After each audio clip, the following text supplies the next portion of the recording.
Now, the question I was going to ask you, reckon why, when I was a kid, black kids and white kids didn't go to school together? What's your thoughts on that? Do you know? Do you have any comments? I guess not. What? What do you think? They were racist. The whites were racist. The whites was racist? Yeah. How did you know that? We learned it in school. You learned it in school? Yeah, dude. What is a racist? Somebody who hates another people because of somebody who hates somebody else because of their skin color. Oh.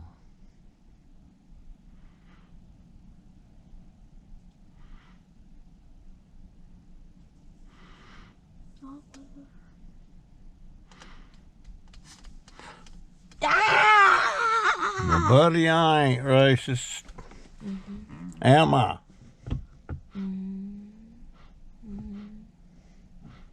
You gotta think about that? No. You know I'm not. No! I said no. Oh, okay. Okay, go.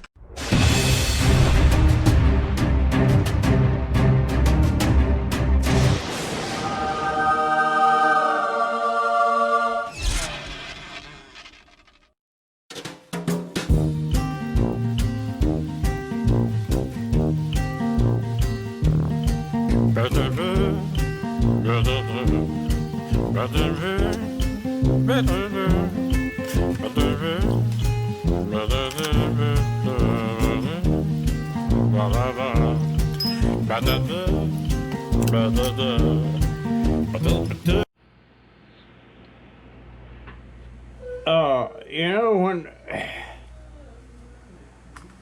I guess when I was 15, had to be when I was 15, because I didn't do it so much after I got my driver's license and got a car. Because I had a car pretty quick after I hit 16, got my driver's license. But when I was 15, 14 and 15, Winston-Salem, North Carolina. And I did lots of walking the streets. I wasn't getting into trouble or nothing, but I always hung out around the bus station.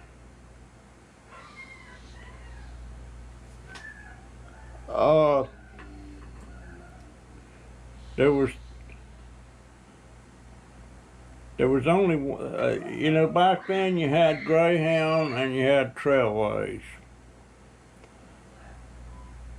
And Trailways and Greyhound shared the same building.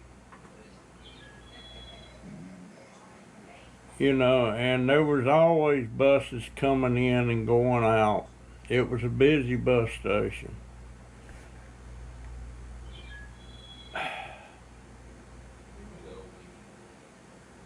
I guess I could safely say that I never saw a bus coming in or going out that I wasn't wishing I was on it going. I don't know what it was. It just had an attraction to me, and I don't know why I like doing that, but I hung out there a lot. In the beginning, the police would at first would ask me who I was and what I was doing. Did I have a bus ticket, stuff like that. Of course I didn't. and I lived about a mile away. This is when I was living in the boarding house with my dad.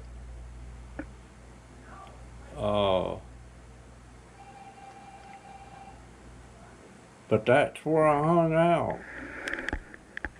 And I did meet people, and occasionally I would meet a girl or something, you know. Seemed like there was lots of times that girls were traveling, and they were traveling on their own. I don't know where they were going or where they were coming from, but I met girls that way. I mean, it never led to nothing much, but I did meet people. Maybe I haven't had enough coffee today. But I hung out at the bus station.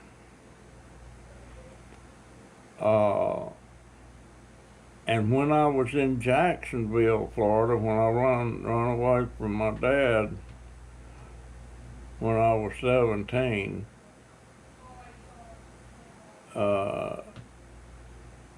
there was a bus station there. Sometimes I would hang out there, and sometimes I would hang out at the train station.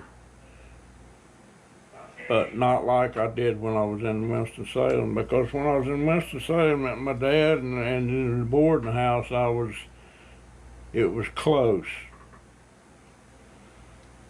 And when I took off from my dad when I was 17 and went to Florida, to Jacksonville, to my mama's, they lived, it wasn't walking distance. I had to catch a city bus and go to town. And usually when I did it, when I was at my mama's, it was an all-night thing, and I'd go home, catch a bus and go home early in the next morning. I didn't have a job. And I'd hit the bed.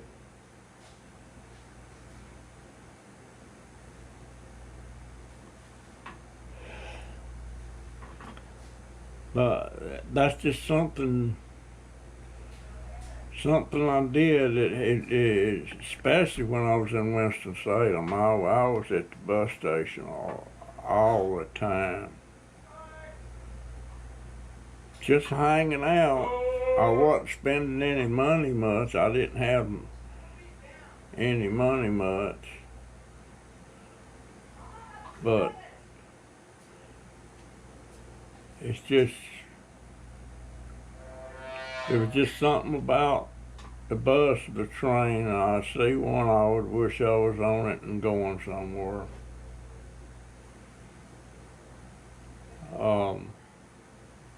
But when I was in Jacksonville, the day I turned 18, I joined the Army. I signed up. Well, I applied. They had to do a background check on me. And of course I had a little bit of a juvenile record there, about a couple of times I run away and stuff like that. But after the Army did the background check on and everything, it come back that I would be what do they call it? I would be good for the Army, and the Army wanted, I forget what they called it.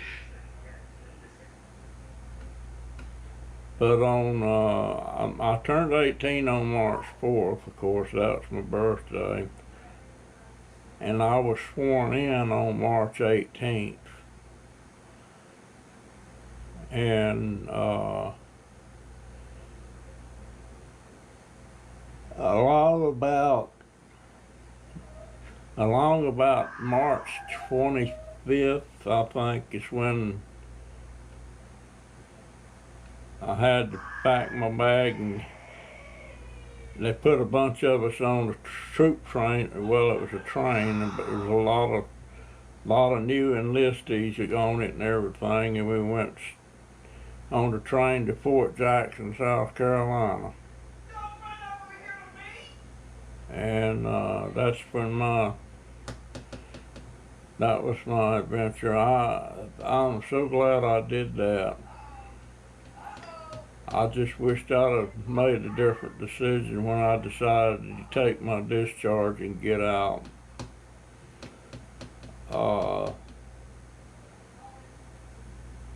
Vietnam was getting cranked up pretty bad, and there were some other soldiers that had been in for years. There was some of them been in, that some of them had even been in World War II. And I let a master sergeant.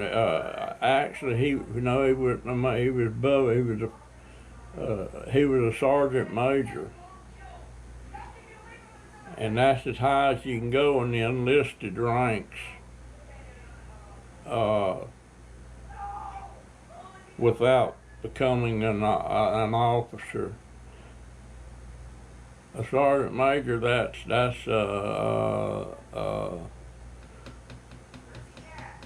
not a commissioned officer. Commission is second lieutenant. That's after sergeant major. But he I don't know why he done that. He asked me, he said, "You gonna re-enlist?" And I said, "Yeah, I'm gonna do it. I wanna make a career out of it." And he told me then, they're sending a lot of you boys over to Vietnam. And he said, "That's combat. You'll be in combat."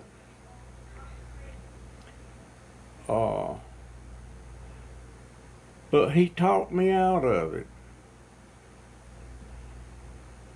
"Are you sure, Pearson?" he said, "Are you sure you want to do that? Because chances are that's where you're gonna wind up." He said, "You're not gonna get a choice about what you want to do if you re-enlist like you did the last 2 times you enlisted." But he talked me out of it. And my brother, that might have had something to do with it too. I had a younger brother. Actually, he was my youngest. There was 5 of us original kids, and Joe was the youngest. I don't really count my half brothers and sisters as, well, they're family, but it's not the same as it is with us 5. But he'd already been sent to Vietnam and got wounded, and quick as he got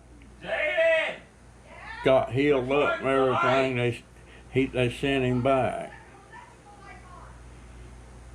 They sent him back. He was wounded twice over there. He's got 2 Purple Hearts, and he went back a 3rd time. 1, 2, 3. Volunteered for it. 5, 6. But that 7, that happened to him. That might have made me 10. change my mind. Maybe I can't. I don't know exactly how I was thinking. Maybe I was thinking, well, if they got my baby brother and shot him up,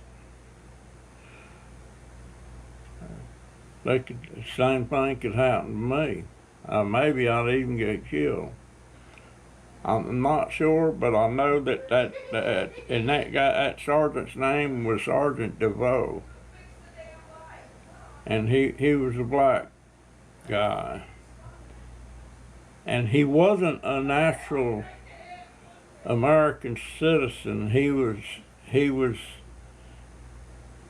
immigrated from France.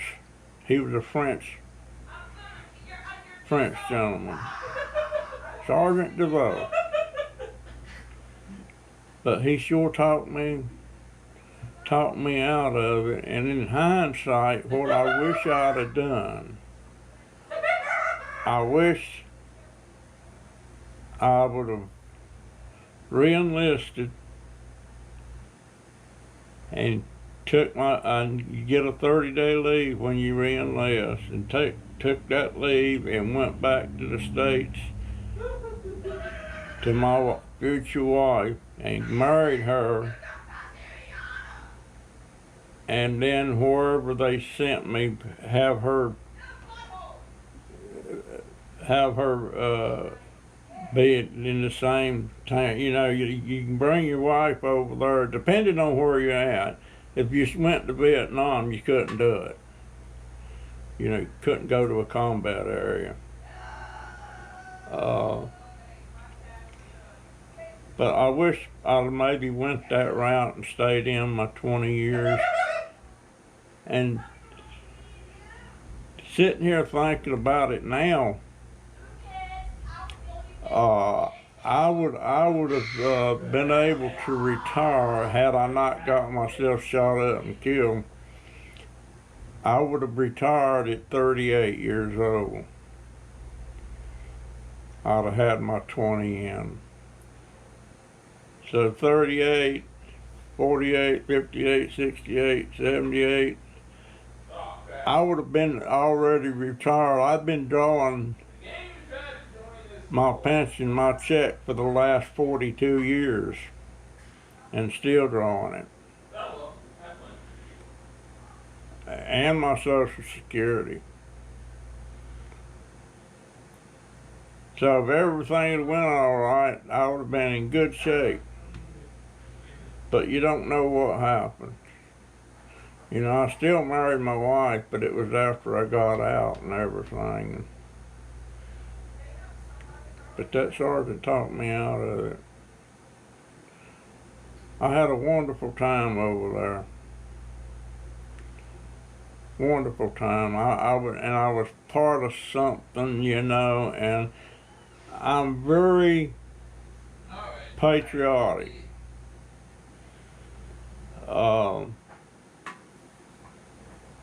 I don't know. I wanted to ask him about school. Do they, you know, used to, first thing you did when you got in class and every morning at school, you'd do the Pledge of Allegiance and all that stuff, and I don't even think they do that now.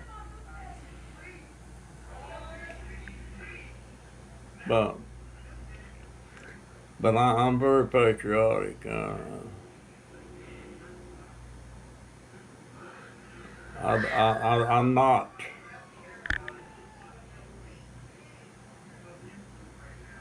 I don't believe the United States of America is a squeaky clean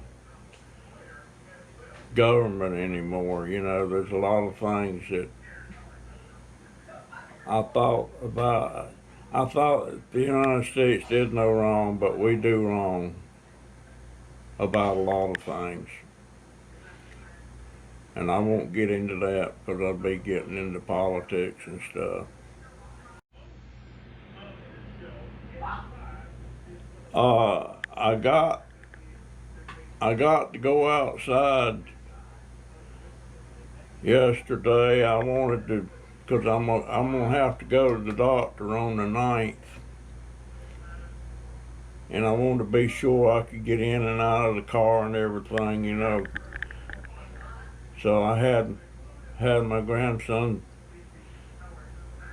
take me out the door and out there to the car and put the little transfer sliding board in there and got in and out of the car. I just wanted to make sure I could do it, and boy, it was nice getting out there.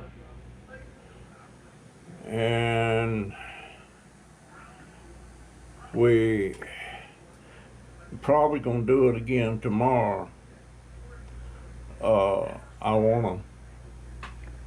hope I ain't got that camera cockeyed, but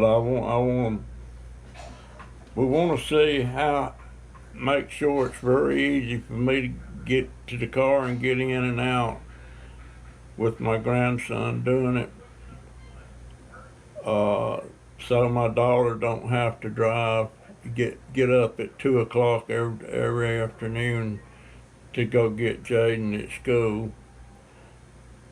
Cause I can get in that car and I can drive, so I could go get him. You know, my grandson could get me out there, and then when I get back with Jaden, we can, he can get me back inside. So that's the plan anyway. But yeah, I got a doctor's appointment on the 9th of November, so I'm gonna have to go, you know, and gonna fold the wheelchair up there in the car, and then when we get to the clinic, then I'm gonna get out and into the wheelchair, and that's the plan. That's the plan.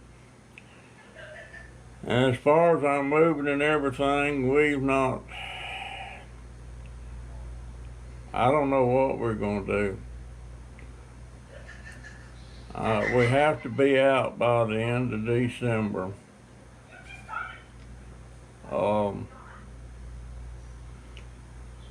And it's just, can't find nothing. And what we can find won't work, you know. I can't go into an apartment upstairs. My daughter keeps saying, well, we can get you up there. I don't know how they'll get me up there. Them stairs, it goes up halfway, then makes a turn and goes back up the other way. Now, I can't use the walker and get up there. I can't do that. And I can't see that would be dangerous trying to pull me up in the wheelchair. So I don't know. No, they can't get me up there. So that's where we're at on that. I guess that'll do it on this video. So I'll see you in the next one. Goodbye. Good night. It's 8 o'clock at night right now. See you later. GoPro, stop recording.